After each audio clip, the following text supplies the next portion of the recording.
Assalamualaikum, selamat pagi Bu. Waalaikumsalam, mari silakan masuk. Mari Mbak, silakan duduk. Baik Bu. Apakah sudah nyaman duduknya? Sudah Bu. Perkenalan dulu ya, ini dengan Mbak siapa, dari bagian apa? Perkenalkan nama saya Mbak Rosi dari karyawan bagian mesin Bu. Oh, Mbak Oci dari bagian mesin. Gimana kabarnya hari ini Mbak? Alhamdulillah baik. Alhamdulillah. Oke, masuk kedatangan Mbak Oci ke sini, apakah ada yang ingin dibicarakan dengan Ibu? Mas, kedatangan saya ke sini, saya ingin melakukan sesi konseling dengan Ibu. Oh, akan sesi konseling ya Mbak ya? Iya. Baik, berhubung ini nanti saya habis ini kan ada kegiatan ya Mbak, jadi kalau 45 menit apakah sudah cukup? Insya Allah cukup Bu. Cukup, oke. Apakah Mbak Oci sudah pernah melakukan layanan sebelumnya? Belum. Belum pernah. Baik, kalau begitu saya akan menjelaskan dulu ya Mbak apa itu layanan konseling. Oke, jadi layanan konseling itu merupakan layanan yang diberikan oleh konselor kepada konseli untuk membantu menyelesaikan permasalahan yang sedang dihadapi konseli. Jadi di sini saya sebagai konselor hanya akan membantu saja dalam menyelesaikan. Jadi nanti yang menentukan tetap Mbak Oci sendiri, seperti itu ya Mbak.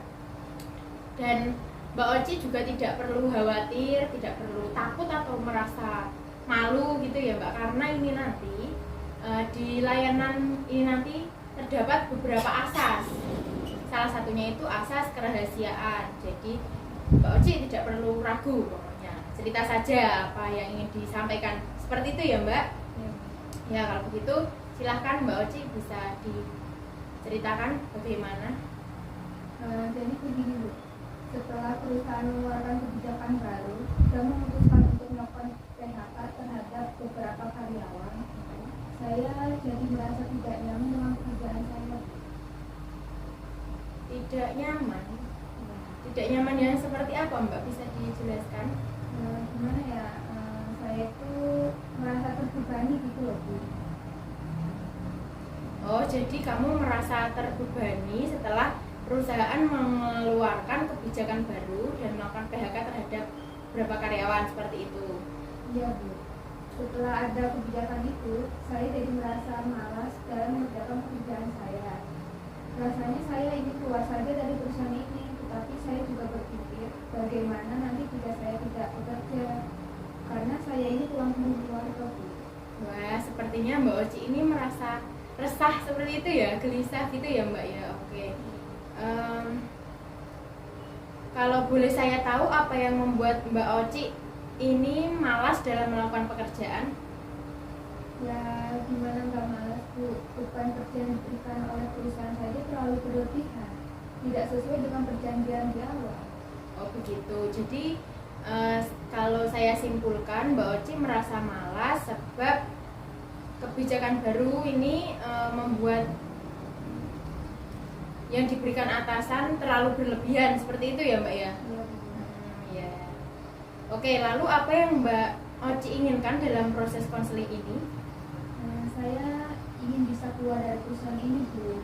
Saya ingin tetap bekerja di sini dengan nyaman. Saya ingin menghilangkan perasaan malas saya.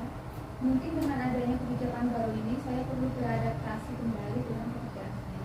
Wah, bagus sekali itu Mbak. Dengan beradaptasi lagi dengan pekerjaan, saya rasa dengan begitu Mbak Oci akan dapat keluar dari permasalahan ini. Iya Bu. Lalu apa yang akan kamu lakukan? Selain menerima dan beradaptasi dengan pekerjaan, terlebih dahulu saya akan melakukan untuk unjuk rasa. Saya akan memprotes dan mengajak karyawan lain merasakan permasalahan yang sama dengan saya, agar perusahaan melakukan pengukuran beban kerja dan agar tidak ada lagi beban kerja secara berlebihan. Keputusan Mbak Oci untuk melakukan adaptasi itu memang sudah benar, tapi untuk unjuk rasa, mengajak teman-teman unjuk rasa, apakah itu tidak akan mengancam pekerjaan Mbak Oci? Bagaimana jika nanti Mbak Oci malah kena PHK seperti teman-teman yang lain? Benar juga ya Bu, lalu saya harus bagaimana Bu? Oke, jadi saran dari saya lebih baik Mbak Oci tidak mengajak karyawan lain untuk melakukan unjuk rasa seperti itu Mbak. berhubungan dengan atasan, nanti saya bisa bantu Mbak Oci melakukan ini Mbak, layanan konsultasi kepada atasan seperti itu. Baik Bu, saya siap. Saya akan mencoba menerima dan beradaptasi dengan kegiatan baru ini. Alhamdulillah, berhubung Mbak Oci sudah menemukan solusi atas permasalahan ini dan berhubung waktunya juga sudah hampir habis, apakah ada yang ingin diceritakan lagi? Tidak ada, Sudah cukup? Baik, untuk menindaklanjuti, untuk mencari tahu bagaimana kelanjutannya, apakah 2 minggu ke depan Mbak Oci bisa melakukan layanan lagi? Bisa Bu. Bisa? Baik Bu, kalau begitu saya permisi dulu ya Bu. Oh iya Mbak. Terima kasih atas bantuan dan saran yang telah Ibu berikan kepada saya. Saya jadi lebih lega sekali. Ya Mbak, terima kasih Mbak. Oke. Selamat siang Bu. Siang.